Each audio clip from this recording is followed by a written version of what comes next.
to Medigap Show. I'm Holly Cohen, a licensed independent broker and the founder of MedigapCares.org, where you can book a free appointment with either me or an experienced member of my team. Before we dive into the comparisons between Plan G and Plan N, let's begin by clarifying something very important. Medigap plans, including Plan G and Plan N, are often called Medicare supplement plans. These plans are designed to work alongside original Medicare Part A and Part B to cover your gaps in coverage, such as the 20% coinsurance and the deductibles of original Medicare. On a Medigap plan, you remain firmly on original Medicare. You get the freedom to choose your healthcare providers, and you're not switching off of the government's Medicare program like you do with the Medicare Advantage plans. So let's touch on that for just a moment. Medicare Advantage plans. What is this? A Medicare Advantage plan, also called a Part C, is an alternative to original Medicare. These plans are provided by private insurance companies that come with networks of healthcare providers that you must stay in, the HMO or PPO networks. You're required to use specific network providers and adhere to the plan rules. Medicare Advantage plans take you off of original Medicare. This is a fundamental difference from Medigap plans. Medigap plans keep you on original Medicare. That's the most crucial distinction when you're making decisions about Medicare. Now, let's zero in on the differences between Medigap Plan G and Medigap Plan N. Medigap Plan G offers comprehensive coverage. It pays for nearly all the gaps in original Medicare, leaving you only with a $240 deductible of Medicare. So if you're on a Plan G, then your only out of pocket for the entire year is the $240 Part B deductible. And you have your choice to visit any doctor, any specialist, any hospital in the entire United States that takes your red, white, and blue Medicare card. The other Medigap plan we're comparing to Plan G is Plan N. It is also a very strong plan, and it typically comes with a lower monthly premium than a Plan G, but there is a trade-off. Plan N may require you to pay some copayments, including up to a $20 copay for certain office visits and up to $50 for emergency room visits. You also will have to cover any excess charges if your provider doesn't accept Medicare approved amounts. An excess charge is when a doctor wants more than what Medicare approves to pay them. But these costs are predictable and manageable compared to the expenses of a Medicare Advantage plan. So again, Plan N keeps you on original Medicare.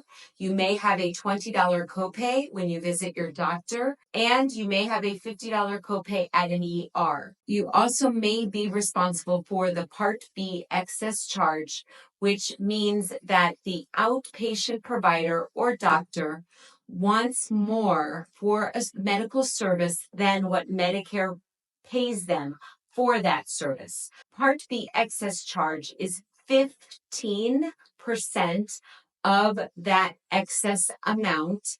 That Part B excess charge only relates to Part B, outpatient services, such as doctor's visits, tests, any type of outpatient surgeries. Also, it would include durable medical equipment.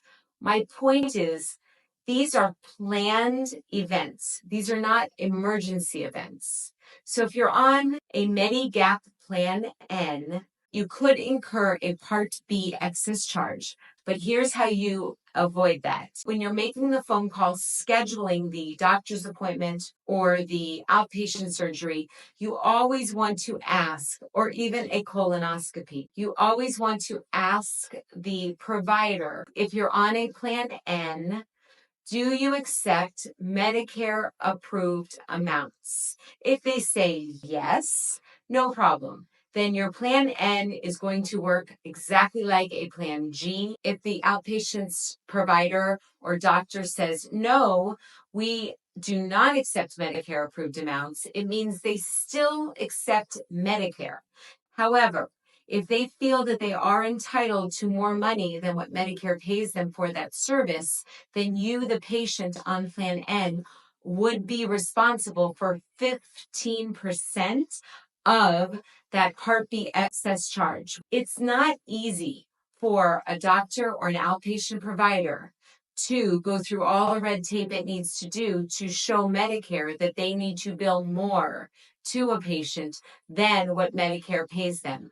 There are a handful of states around the country. It is actually illegal for an outpatient provider, doctor, outpatient facility to charge more than what Medicare pays them for that service. So therefore, if you live in one of these mom states, it would be similar to you as being on a plan G.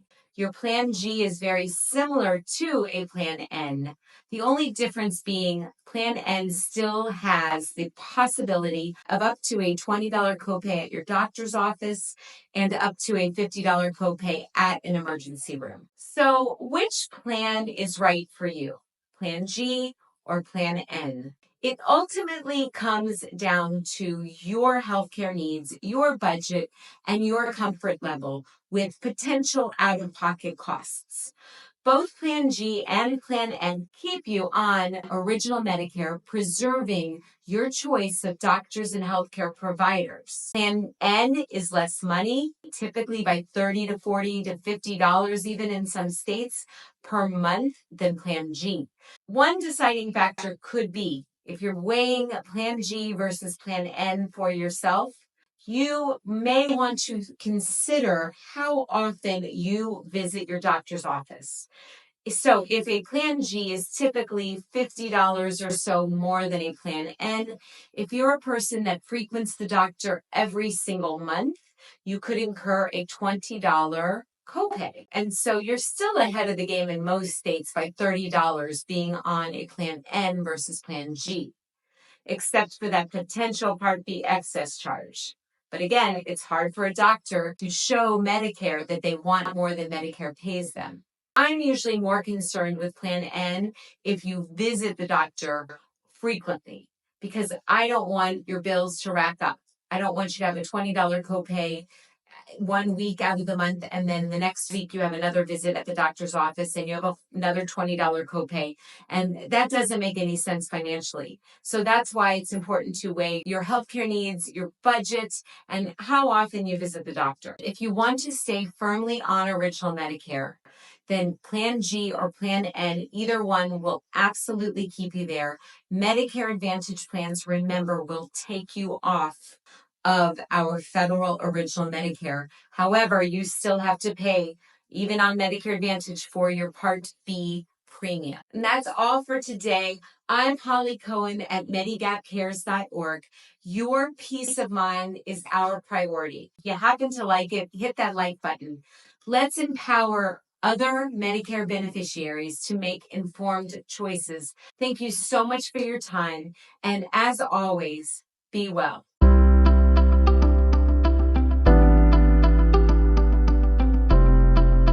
Subscribe to our channel. By doing so, you will stay informed about crucial information that can help you make informed decisions regarding your Medicare coverage.